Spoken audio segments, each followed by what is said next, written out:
All right, well, thank you. And welcome to our Fireside Chat this evening, everyone. My name is Tiffany Lemier, and I am your GPSA president for the 2022 to 2023 academic year. Thank you so much for joining us tonight.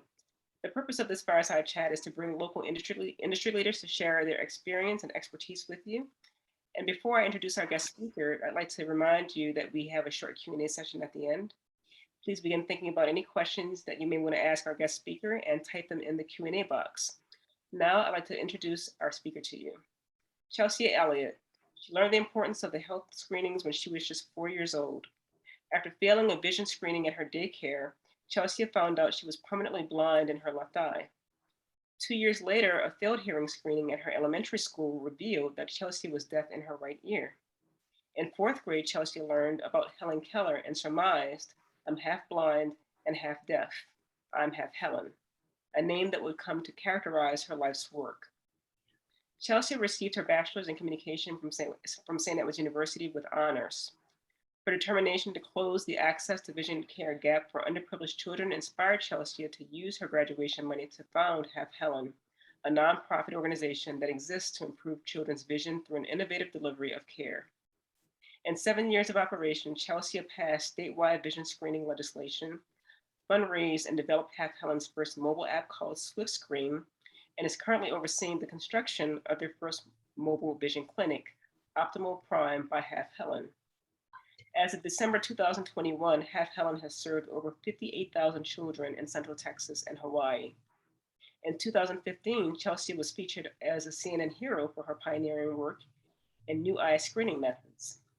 In 2016, the Texas Women in Business named Chelsea a Community Woman of the Year.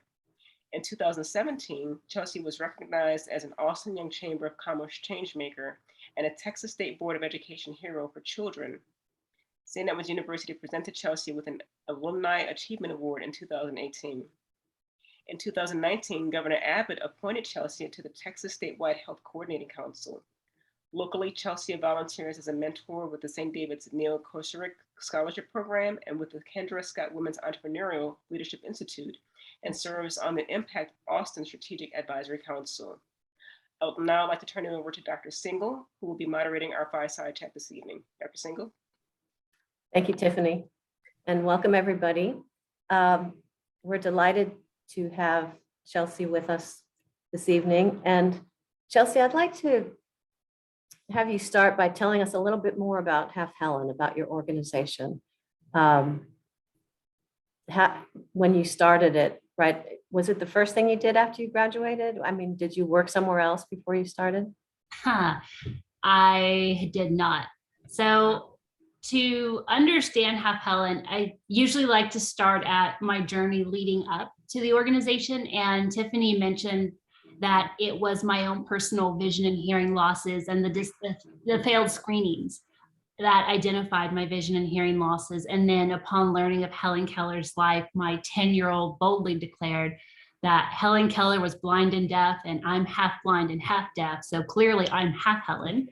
And that I never dreamed a childhood nickname would come to characterize my life's work.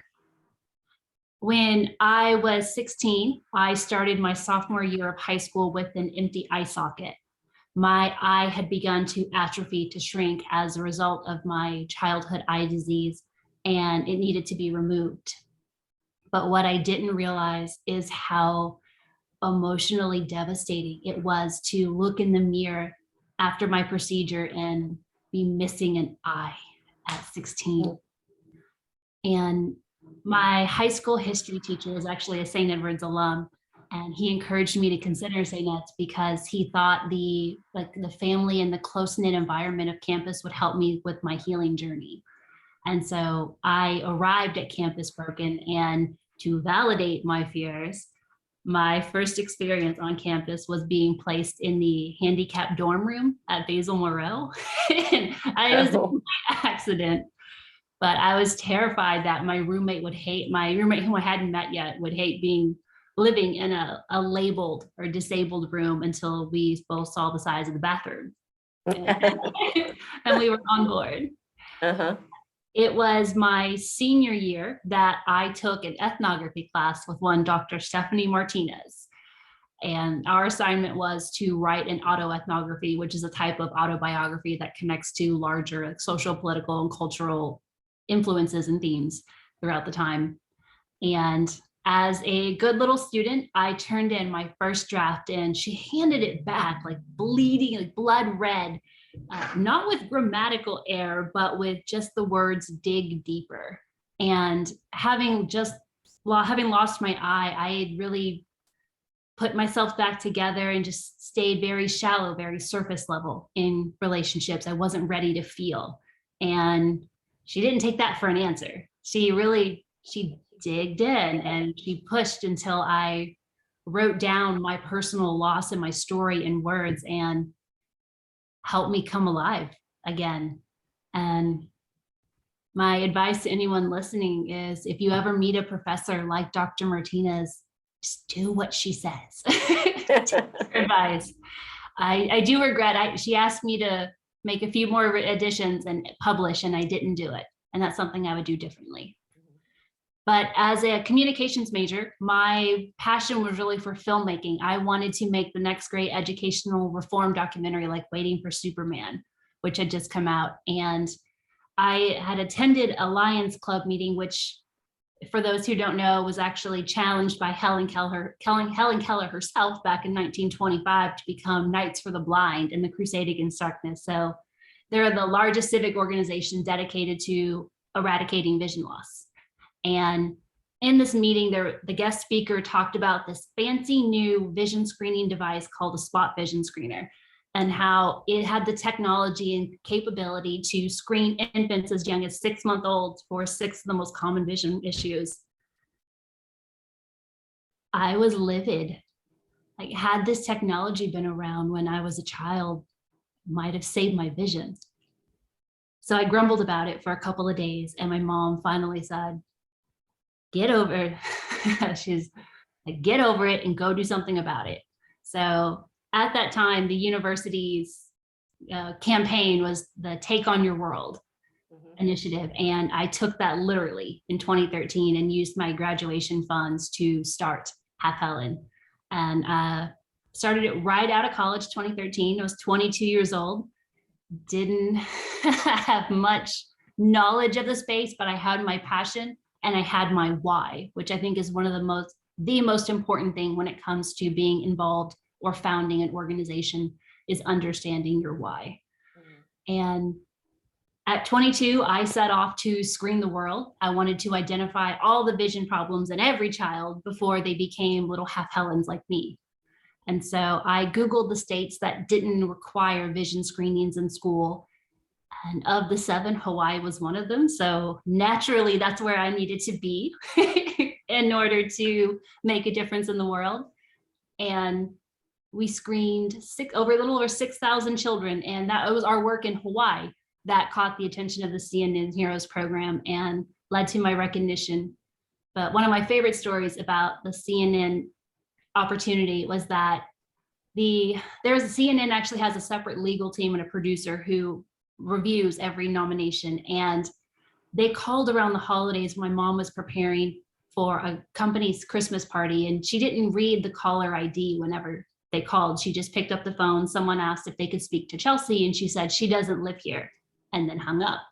A couple minutes later, the producer called back and again asked if she could speak to Chelsea.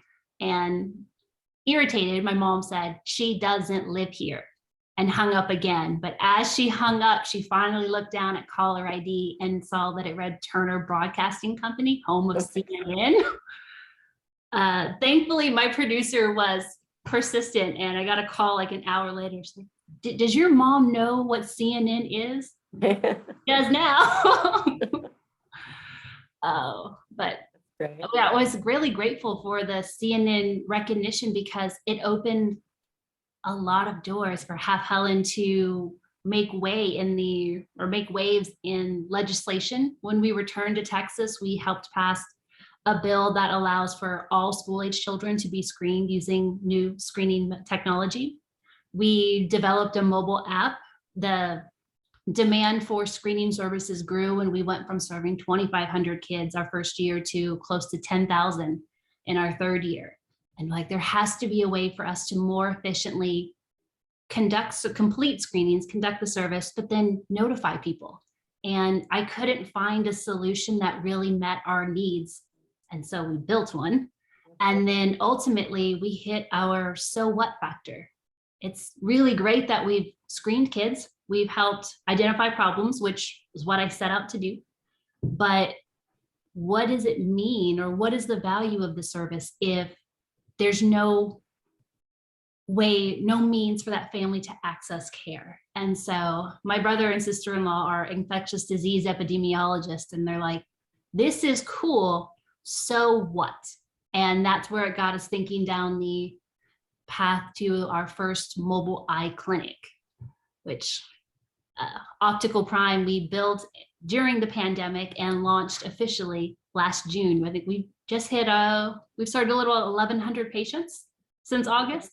And so not only are we screening children and providing treatment, we're also screening, providing comprehensive eye care, and providing prescription glasses for children and adults. That's great. So I'm curious, because I know it can be challenging to work with the school system, and there's a lot of bureaucratic steps you have to go through to be able to get access into the system. How did you navigate that? Was that a big challenge, or did Hawaii just open the doors and say, come on in? So it's two-part. My mother was actually a charter school administrator here in Central Texas. And so I grew up in the charter network, and with they opened their doors when I said I wanted to come provide this service. Hawaii was a slightly different story. They had defunded their vision and hearing screening program back in like the mid 90s. And so they were fixing to introduce legislation to repeal the law altogether. So the responsibility wasn't on schools anymore when I showed up. And I had a business plan. I worked with my board of directors to create a business plan for the Maui 528 pilot, presented it to the Department of Health and Department of Education in Hawaii, and they're like, why not? We're still going to take action and work on repealing this, but let's see what you can do. And I used I call it my St. Ed superpower to communicate and build a network of supporters on the island of Maui. And we were able to complete 6,000 screenings, but then fundraise through local foundations to purchase more equipment to allow the island to continue screening after I left. And you said funding. So I was going to ask you about that too. I know you used your your college graduation money to start the organization. But how have you continued to sustain that funding? What are your main sources of funding, and how do you reach out to attract those funds? So building up to our current operating budget took several years. I was not paid for the first 4 years of HalfHelens operations.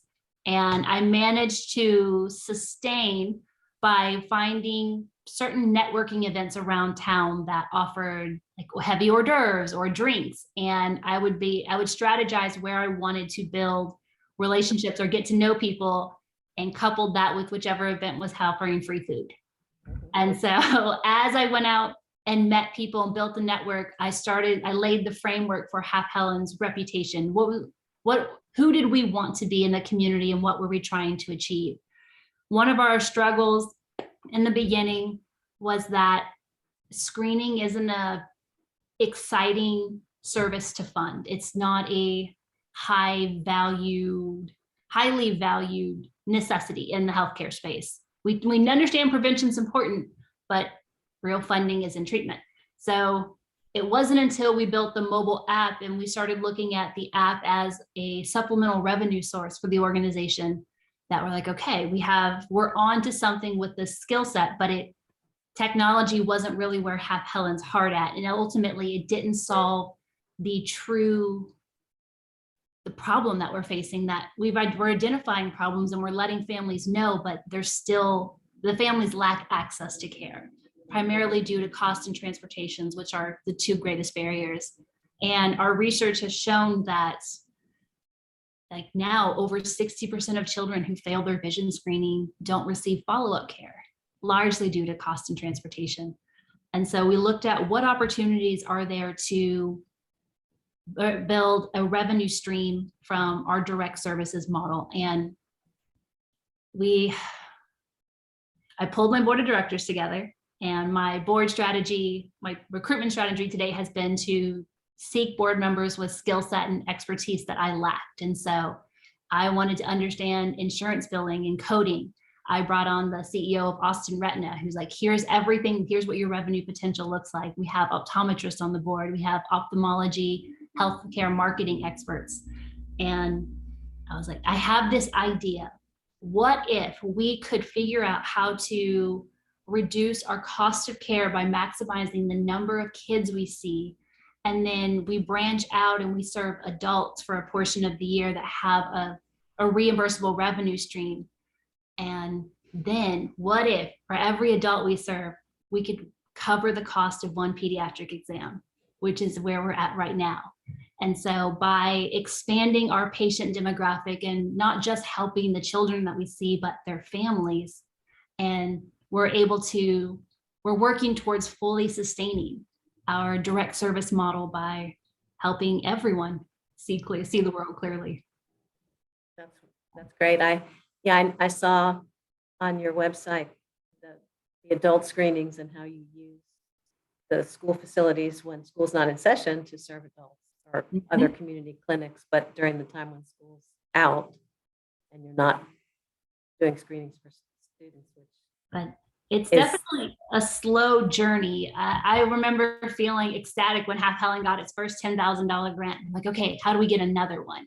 And it was the course of continually building relationships and making introductions, asking for introductions, which for anyone listening tonight, a big takeaway is asking for introductions that open doors. And as Half Helen and the organization met our promises to serve X number of children, to launch a pop-up clinic, to build a mobile app, it recruited more and more funders to the table. Mm-hmm. So networking is really critical. Relationship building, yep. I like that, relationship building. It sounds warmer, I guess, than networking. What about mentorship? So at St. Edward's, in the business school, we're actually launching a new student peer-to-peer mentoring program this semester. And so I'd like to hear your thoughts, and I'm sure our audience would, about mentoring and what role that may have played. Sounds like your mother has been a mentor from what you've said so far. But what other mentors have you had? I've had many mentors. So I am a big believer in surrounding yourself with different thinkers. I presently have 4 mentors that I work with, and they're all related to different projects that I'm not sure how to take action on. Oh, mentorship. My favorite is, I met him through Leadership Austin, which is a professional development organization here in town. And they had this initiative called the Senior Fellows, where they took semi-retired or recently retired CEOs, executives from the corporate world, and they matched them with local nonprofit leaders in a capacity building sense. And when I first met him, I wanted support for our mobile app and creating a marketing and determining the strategic direction of SwiftScreen, given that we were committed to the direct services, becoming more of a direct healthcare provider through our mobile eye clinic.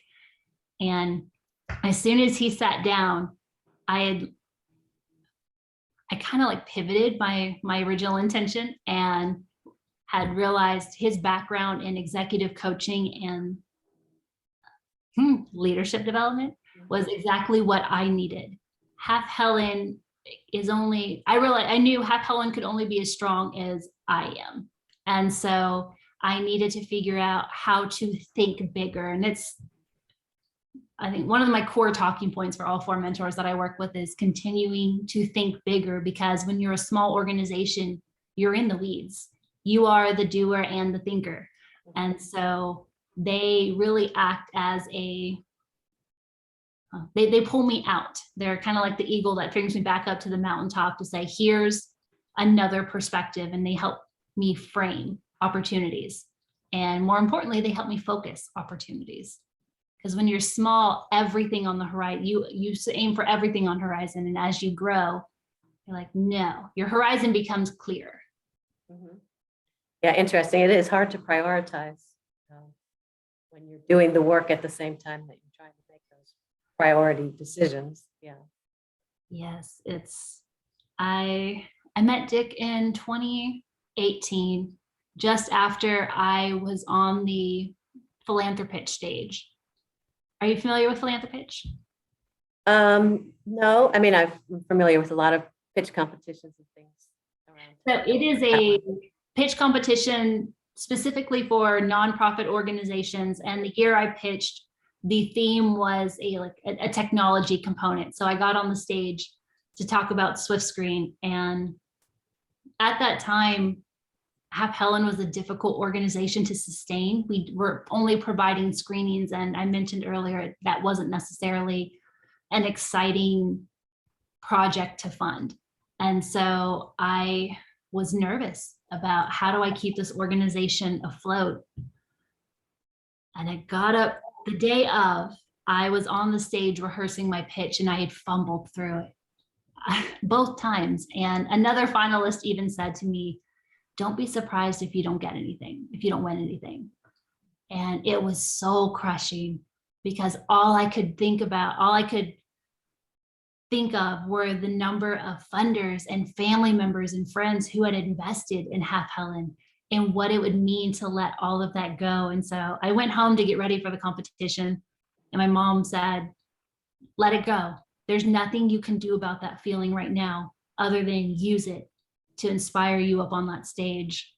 And that's exactly what I did. I walked out knowing that I have nothing to lose and everything to gain from being 100% in this moment. And we ended up winning a record-setting 64 grand that night. And being on that stage, there were several prospective funders in the audience who emailed after and said, I'd love to talk to you. So mentors, these pitch competitions were opportunities to find mentors. The pitch stage introduced me to the network at Impact Austin, and the Impact Austin grant was also kind of a big win for the organization. Are you familiar with Impact Austin? Mm-hmm. So it is a tough nut to crack. And I had to figure out how to get them to see me not just as a kid, because I was 27 years old, but as a credible nonprofit leader. And I was able to show the CNN recognition and philanthropy to say, here's the momentum I have, but here's why you should invest in me. And I was terrified on pitch day because I was up against an organization, a mobile veterinary clinic, that wanted to start a program to help seniors care for puppies. I'm like, how on earth how am I going to compete with that? How am I going to compete with this? And my mentor, Dick, was in the room with me, and I drilled in. I knew that speech like the back of my hand, because I knew this was my one shot. He leaned over and whispered and said, I think they're just as nervous of you as you are of them. And so it was a heart-stopping moment when I got the phone call saying that we won. And the funds used to help me purchase the equipment to not only make glasses, but to kick off our pop-up lane. So before the trailer, we actually went into schools in a classroom, set up with the doctor an actual eye exam lane, and did full exams. But when the pandemic hit and space wasn't an option, like, it's time to build our own. So I'm glad you brought that up about how valuable pitch competitions have been for you, and also about how much fear you've had to overcome to compete in them, because we do have 3 competitions at St. Edward's in the business school every year around pitching And then two pitch competition events, and then a business plan competition, which Cool. hopefully takes some of those really good pitches and moves them ahead. But we sometimes struggle to attract students To participate. And a particular challenge that we're seeing right now is female students. And I just wonder if you have any special advice for the females in the audience about overcoming their fears and just, jumping in with both feet. Do it. It's the very first pitch competition I did was in 2015 for an organization called Austin Plus Social Good. And it was a competition designed for for-profit startups. In fact, the manager, who later became a board member, called and said, one of our startups dropped out. I don't think you're not an actual fit, but if you want to get up here and give it a shot, go for it. I'm like, well, that's so sweet of you. I will. And so I used that, it wasn't careless attitude. It's just like, you're not a fit, as motivation for getting up there and saying, this is exactly why I deserve to be up on the stage, why this organization deserves your attention. And we won. I think he's still floored to this day that the nonprofit underdog came up and won a for-profit pitch competition. But for women who are listening tonight, who are afraid to be up on that stage, it's a feeling unlike any other. I spent most of high school and college afraid of the world. I didn't want to be seen because I thought I was kind of like a little hideous monster. It's this one-eyed monster roaming around. And the second I got up on that stage and it was the opportunity to tell the world why what I was doing and my passion feels unlike anything other. And so one of the best investments another mentor made in me, Roy Spence from GDS&M, said he got me a media coach and taught me how to present, taught me public speaking skills. And that has paid off tenfold. And just what you say, but then how you say it. I was amazed to learn the people in the audience really do want to hear what you're saying. I had the worst case of imposter syndrome for so many years. Why would someone show up at a 6:30 event to hear some girl talk about how she's half blind and half deaf? Because people are attracted to purpose. And I mentioned understand the value I had at starting at 22 was that I understood my why. I had a very powerful and interesting why statement. And once I learned how to share that story concisely and with enthusiasm, it's like a magnet. It really brings people out there. And I'd love to help out or participate in those pitch competitions. I really like them. Okay, well, we'll keep that in mind. Madison, write that down. Thank you. Yeah, I think you make a really important point that when you're talking about something that you're passionate about, when it's your organization or your business, that will push you right past that fear. So I think that's great advice. Let's go back to talking about Half Helen, the organization and how you run it. So it looks like it's a fairly small team that you have on your staff. How many employees do you have? We have 5 full-time employees, 5 certified screeners, and 5 contract optometrists that work on board our clinic. Okay, so they get paid for the time that they spend. Okay, but you must have a lot of volunteers too. That is actually an area of growth for Half Helen. When I first started, I was extremely comfortable being alone. I wanted to be the one-woman show, the powerhouse who could get it done, and definitely overrated. Don't recommend trying to go at building an organization by yourself. But I wasn't sure how to invite volunteers into the organization. And it wasn't until recently, actually during the pandemic, when we had students wanting to support the organization and that we're willing to help out with school-based screenings, that we, and myself and my development director started creating opportunities for people to get involved. We have translators for some of our patients that are Spanish speaking only. We have opportunities to work directly with kids in conducting screenings, helping identify children that may need follow-up care. We have technicians that come in and help with like weekend clinics when we serve children and families at community health fairs. And then we have office assistants that really help us with several of our day-to-day projects, largely dispensing glasses to adult patients. But it took a while for me to open that volunteer door, and it shouldn't have. It's just when we had one responsibility and it was screening, it wasn't a very exciting task to do. And so as we grew, the opportunities came with that growth. So, and of course, you know, St. Edward's has a great community passion about volunteering. We need to tap into those students. So if anybody in the audience is interested in looking into volunteer opportunities, how would they go about finding those with you? I would say the easiest way is to contact me directly. My email, it's just chelsea@halfhelen.org. And I can connect you with our operations manager if you're interested in working directly with patients, either children or adults. You could work with me and Megan, our director of development, in the office, assisting adult patients with their glasses dispensing.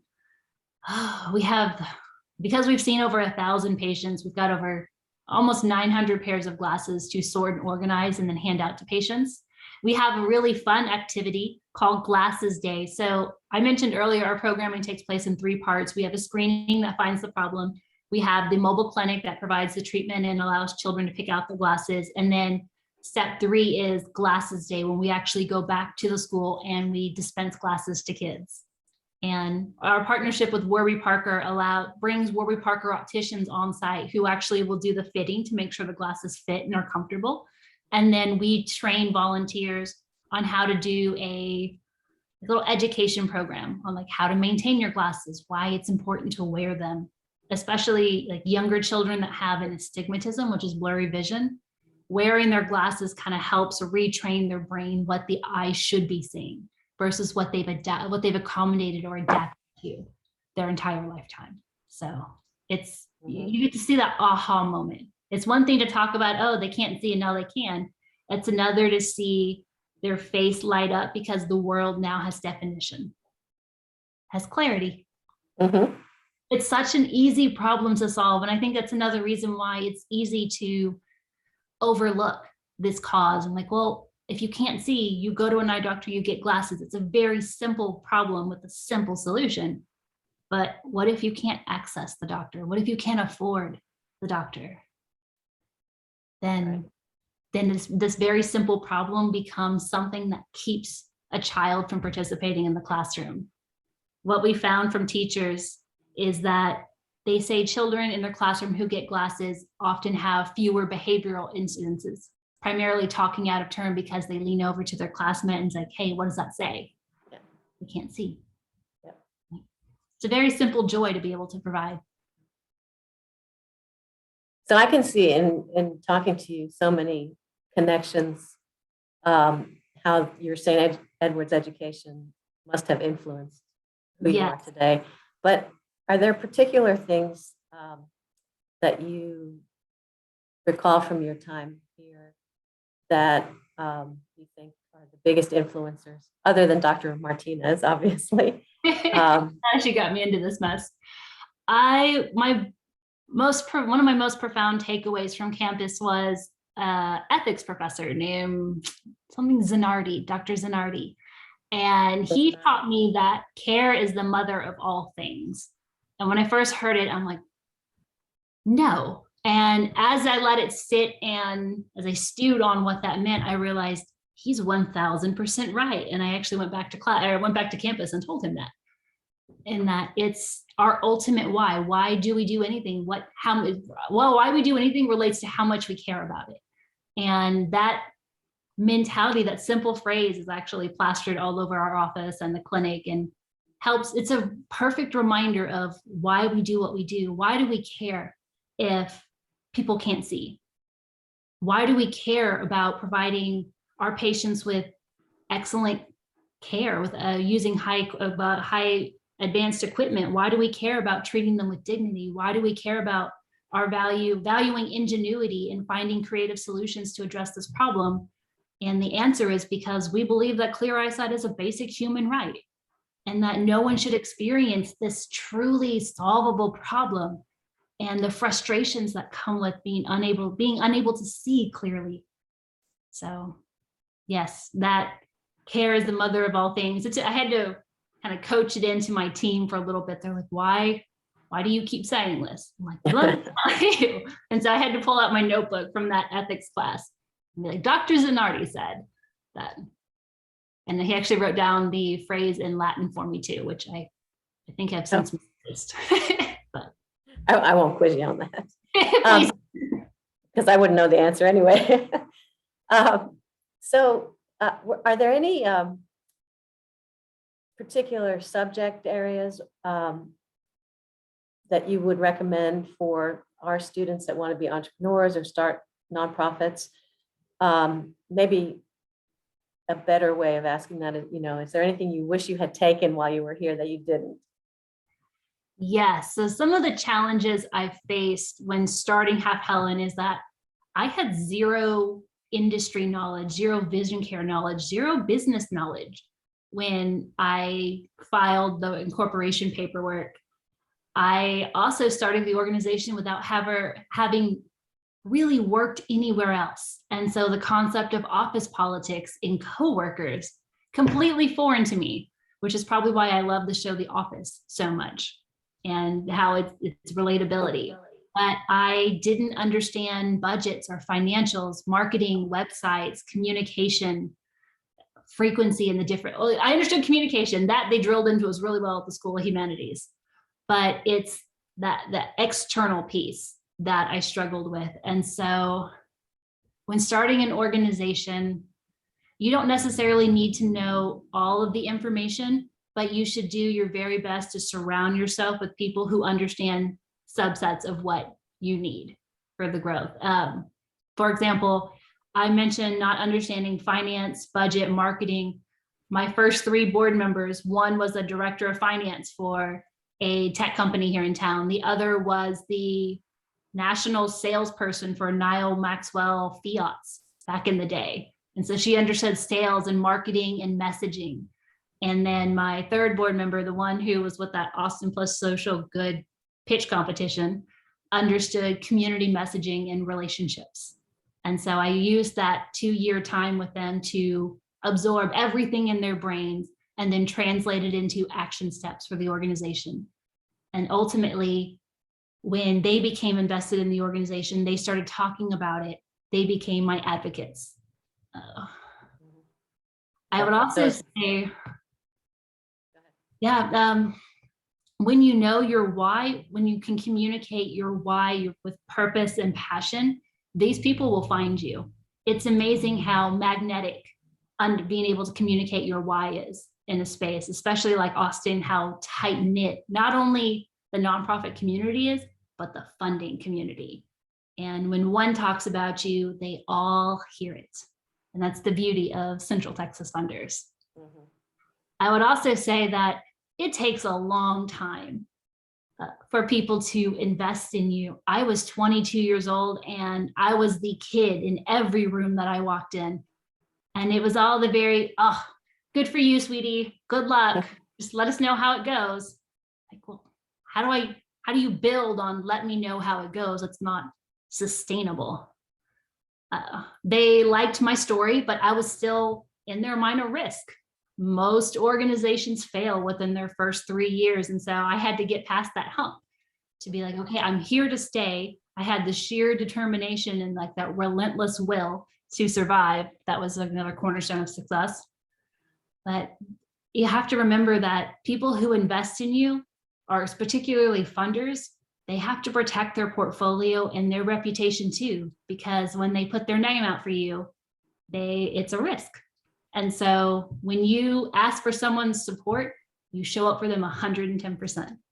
And that's why you don't start an organization if you're only half in.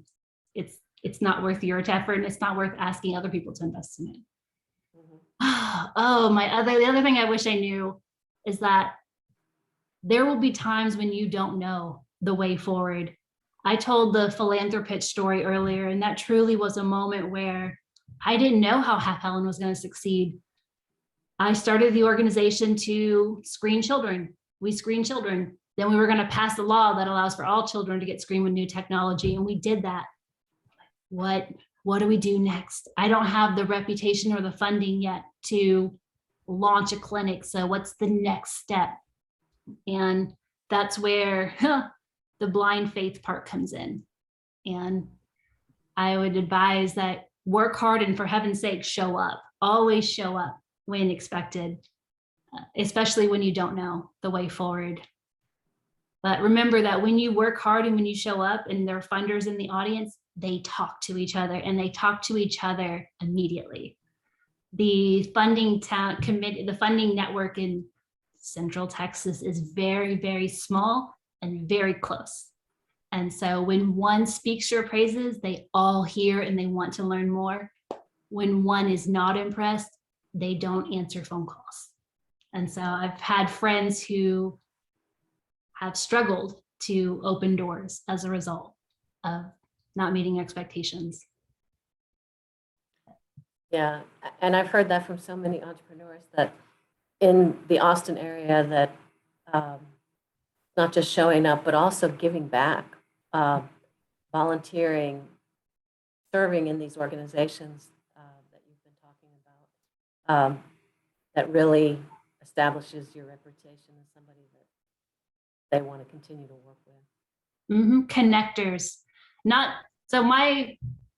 One thing I wish I had done differently is, rather than using my network opportunities to eat and to just get my name out there, think about the dots that could be connecting. And I mentioned earlier, I struggle with the mountaintop view and connecting dots and making introductions among people, or between potential, like prospective connections, is such a valuable skill set to have. And I still struggle with that to a degree.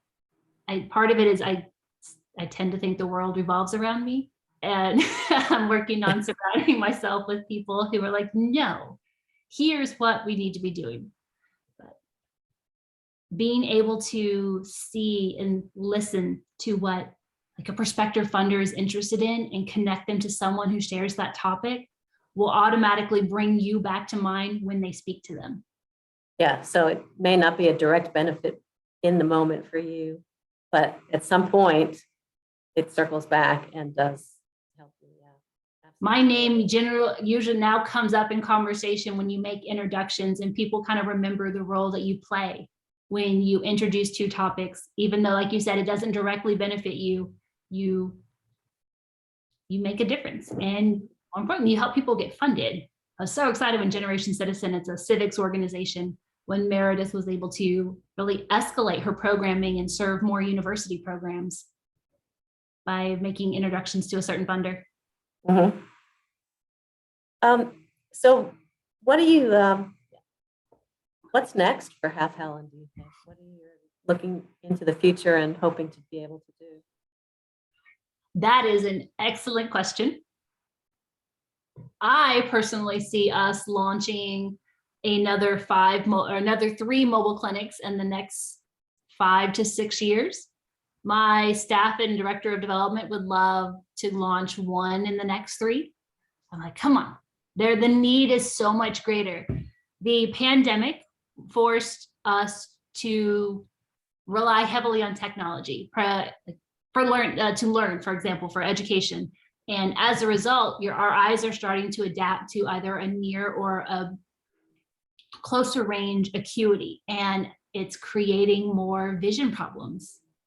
Like the increased screen time is exacerbating underlying nearsightedness, a farsightedness, astigmatism. And so the need for our services is going to explode. It already is. We're seeing children with prescription changes that are greater than a diopter, and your eyesight usually doesn't change a quarter diopter a year. And so the fact that it's getting worse faster signals a major problem. And we're definitely going to be going down the route of providing direct care and kind of expanding geographically, because we serve the greater Austin area, but as families are migrating out of Travis County, there are fewer medical providers that will make the distance, that will travel to where families are.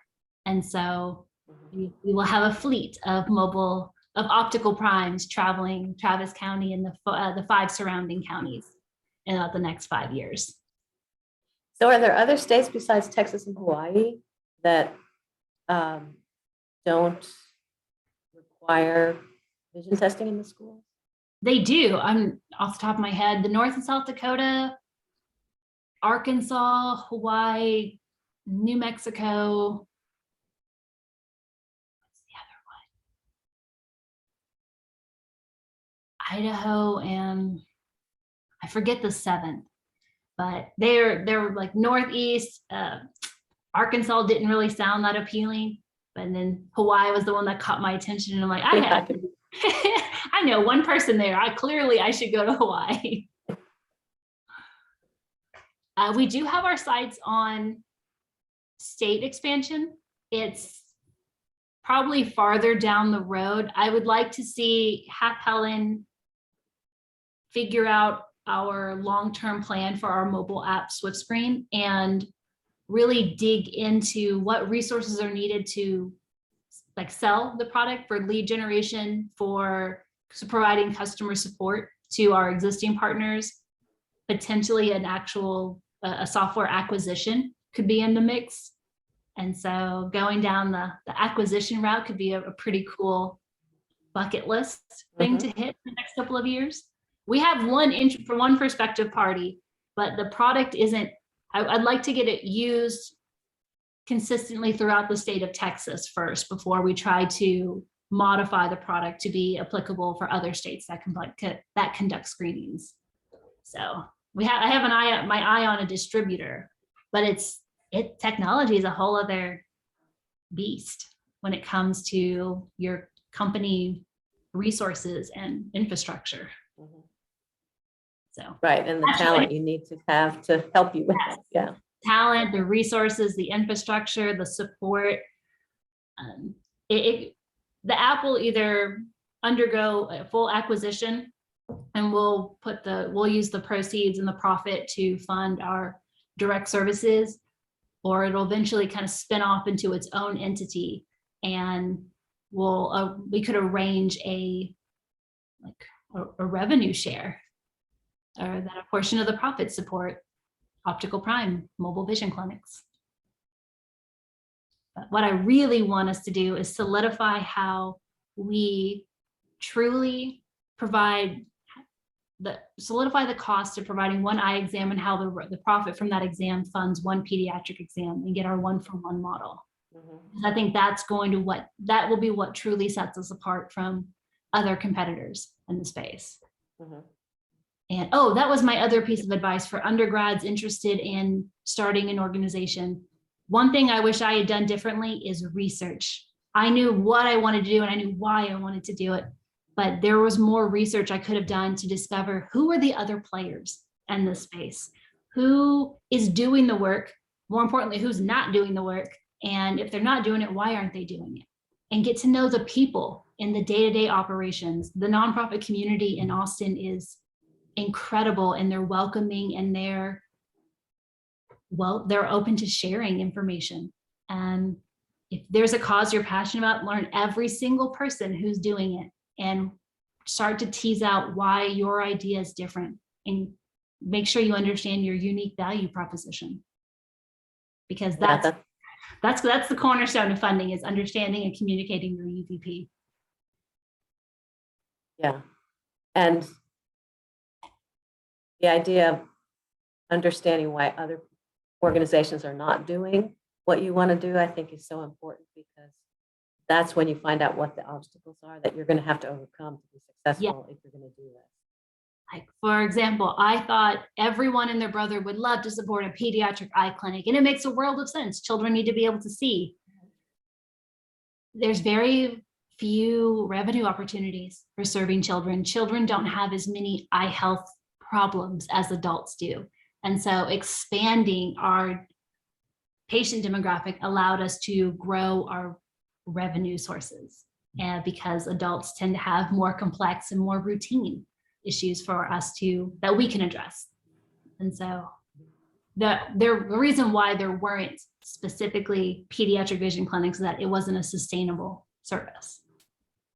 And I think that's also kind of a hard reality to prepare for, is that sometimes our ideas aren't sustainable. And that it really needs to be kept at the forefront of your research process. Is, can this continue long term? Because you can get startup funding, but if you can't sustain it, then the idea will fade. Right. And you have to have an exit strategy already in place, right? Yep. I put mine in place in 2018 when I thought Half Helen was going to close. And we've updated it consistently. We're fortunate in that we're the only eye care provider in this space, but as the healthcare industry moves towards mobile, we will all start to see more mobile health units traveling about town. Houston has lots of them. I'm very jealous.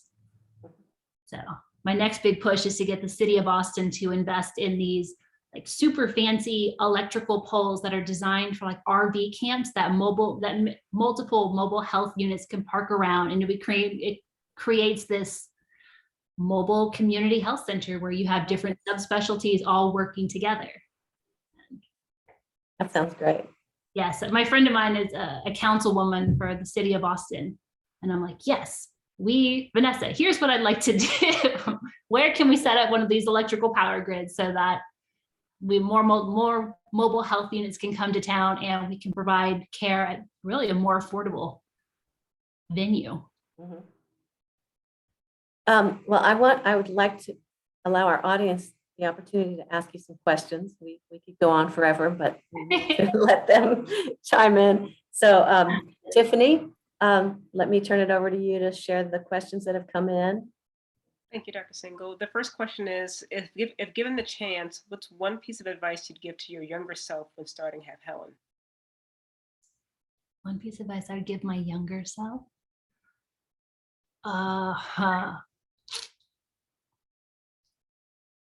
Be careful what you post online.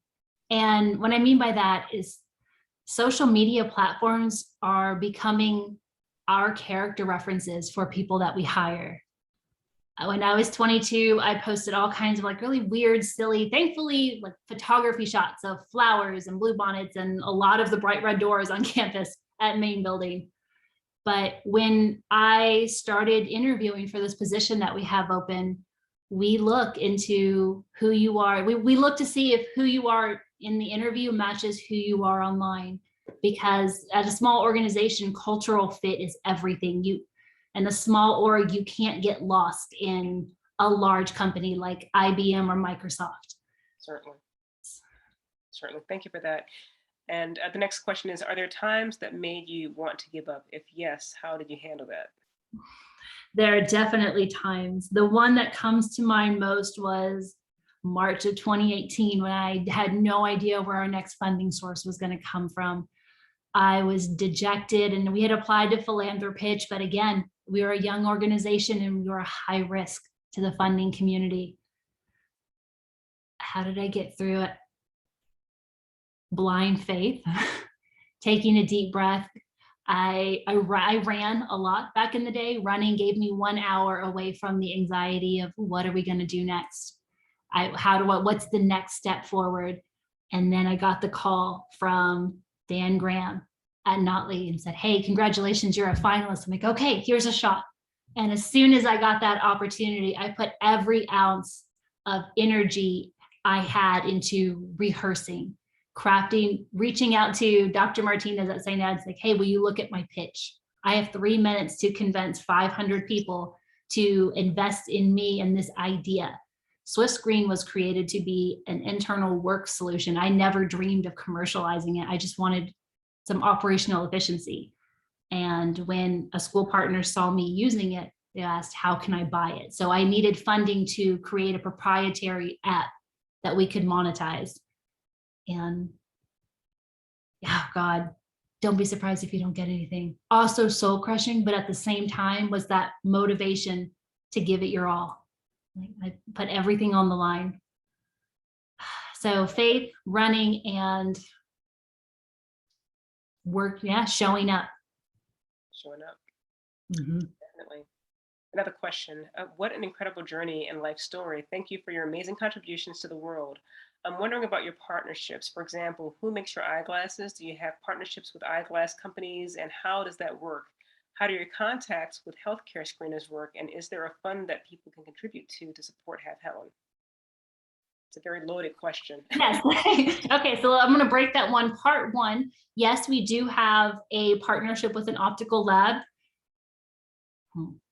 If I had done my research, like I mentioned earlier, I would have realized I would have invested my Impact Austin funds into eye exam equipment to provide care. We have an auto blocker and an edger, the materials needed to make glasses in our office, but none of us know how to use it. And more importantly, none of us have the time to use it. It takes about 12 minutes to make one pair of glasses. And at the volume at which we were serving kids, we would have needed someone in the office 10 hours a day, every day, just to fill all the orders for eyewear. And we didn't have the in-house funding and capacity resources to sustain our own optical lab. So I boldly I cold emailed the Texas Optometric Association and said, I'm a mobile vision clinic and I need access to an optical lab. What do you got? Who do y'all work with? And they introduced me to Elevate Digital Optics out of Dallas. And I told them my story. I told them why I wanted to produce glasses a certain way. For anyone who's worked with the Medicaid system, Medicaid offers really cheap frames. And I thought that is ridiculous because I learned the cost of the supplies and materials and eyewear and realized I could provide a higher quality product than what's available on Medicaid for the same amount of money. So I reached out to a frame supplier, another cold email to Modern Optical International and said, will you allow me to purchase frames for, we get them for $3.99 per pair, and stock my optical display with high quality frames so that way kids don't feel like they're picking out Medicaid glasses. And they said yes. So our opticals has 304 pairs of glasses on it that range from pediatric, like preschool aged glasses, all the way up to adults and seniors. Every color, shape, size, material you can imagine, good Lord. It doesn't really matter because little girls love pink, blue, boys like Spider-Man because the movie just came out. And so we had yesterday at Dispensing Glasses, gave out 6 pairs of bright red slick frames so they all could look like Spider-Man. The second part of the question was about? The second part of the question was, how do your contacts and healthcare screeners work? And is there a fund that people can contribute to support HalfHelen? How do our contacts for healthcare screeners work? I'm not sure I understand the question. Well, let's see if I can decipher it here. I think so how do your contracts and health? Oh, okay. How do we, like in hiring or? Yeah. So hiring screeners has always been a unique challenge for the organization. That position is generally a seasonal role because in the state of Texas, screenings must be completed in the academic year between August and December. And that's what we call our screening season.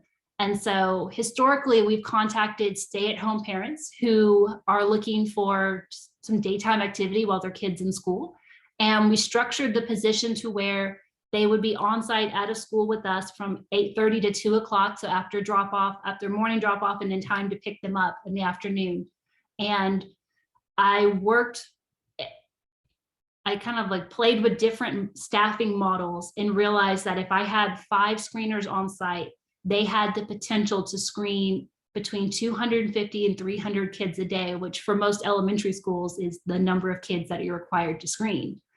And so we could maximize our time by staffing the clinic, staffing the screening team with 5 individuals, and then we could meet all of our screening requirements. Based on K-12 testing days and holidays, we only have 86 true service delivery days where we can be in providing care. And so we had to figure out how to maximize those 86 days.